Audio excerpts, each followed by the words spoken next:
Herkese merhabalar, ben Huri. Huri Metek Mutfak'ta kanalıma, mutfağıma hoş geldiniz. Fırın tepsisinde portakallı, fındıklı, cevizli anne keki tarifi hazırlıyorum. Pratik ve lezzetli oluyor, mutlaka deneyin. Evet, tarifimize hiç bekletmeden hemen başlıyorum. 5 adet yumurta, 1 fiske tuzla karıştırmaya başlayalım. 1,5 su bardağı toz şeker ekleyelim. Ve köpük köpük olana kadar karıştıralım. 2 adet portakalın kabuğu ince rendeleyelim. 1 adet vanilyayı da ekleyelim. Karıştıralım.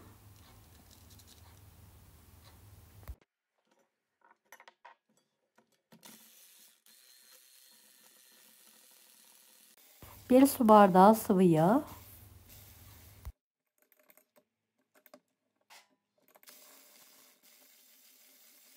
Evet, 2 adet portakalın suyu. 1 su bardağı yoğurt. Sulu yoğurt kullanalım. 3,5 su bardağı un. 1 paket kabartma tozu.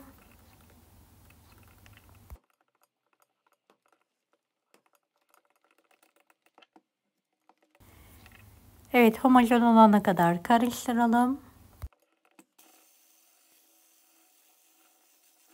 Beni hangi ülkeden veya şehirden izliyorsunuz merak ediyorum. Yoruma yazarsanız sevinirim. Evet, kıvamı bu şekilde olmalı. Fırın tepsisini önceden yağladım. Kek harcını ince bir tabaka halinde dökerek yayıyorum.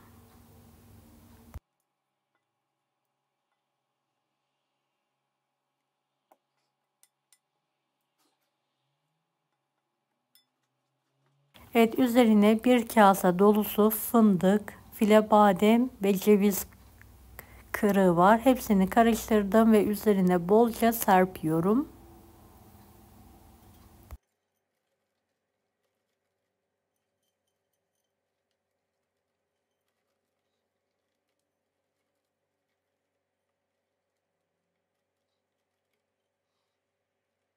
Evet, fırınımızı önceden 170 dereceli fanlı fırın olarak ayarlayalım ve pişirmeye bırakalım.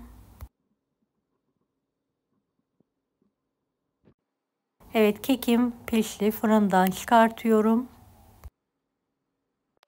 Evet, benim vaktim olmadığı için ılık olarak dilimliyorum. Siz soğutarak dilimleyin.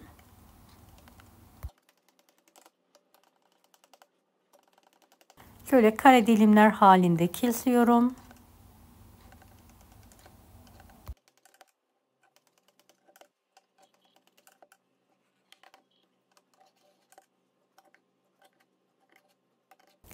Portakal aromalı anne kekimiz yemeğe hazır. Çok lezzetli oldu, mutlaka deneyin. Deneyecek olan herkese şimdiden kolaylıklar dilerim. Allah'a emanet olun. Hoşça kalın.